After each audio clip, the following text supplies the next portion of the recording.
La légitime défense. Pensant avoir raison, vous pouvez vous retrouver en prison si vous ignorez ceci.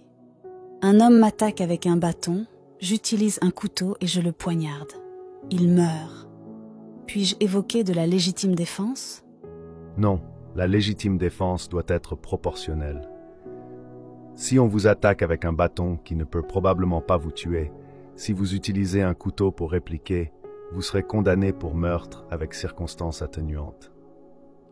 Un homme m'attaque, me tabasse et part.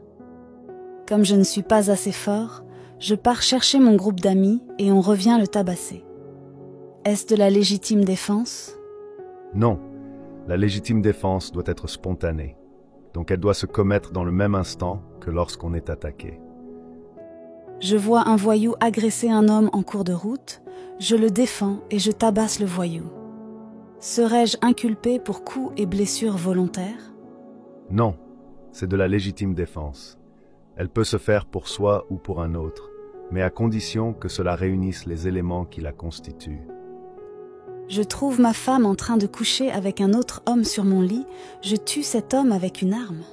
Ai-je eu des bonnes raisons de le tuer? Non. Le fait pour cet homme de coucher avec votre conjointe sur votre lit n'est pas une menace qui peut vous coûter la vie.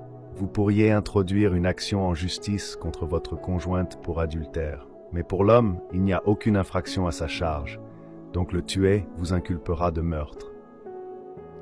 Maman et papa se battent. Comme papa frappait beaucoup maman, je n'ai pas pu me retenir. J'ai poussé papa et il est tombé la nuque contre le sol et il est mort. C'est de la légitime défense? Il ne suffit pas juste de dire cela. Encore faudrait-il prouver que papa allait vraiment faire du mal à maman. Donc dans ce cas, avec un juge moins sévère, vous serez peut-être acquitté. Un criminel a assassiné toute ma famille en 2020. J'ai suivi ses traces et je l'ai retrouvé puis je le tue.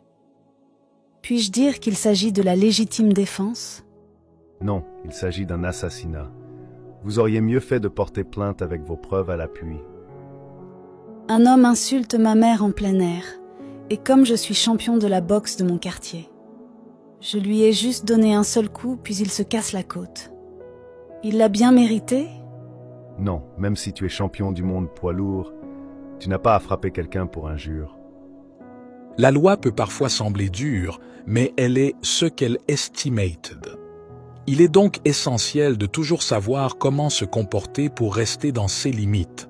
Merci de nous avoir écoutés et un grand merci à notre invité, homme de loi, pour ses éclairages précieux.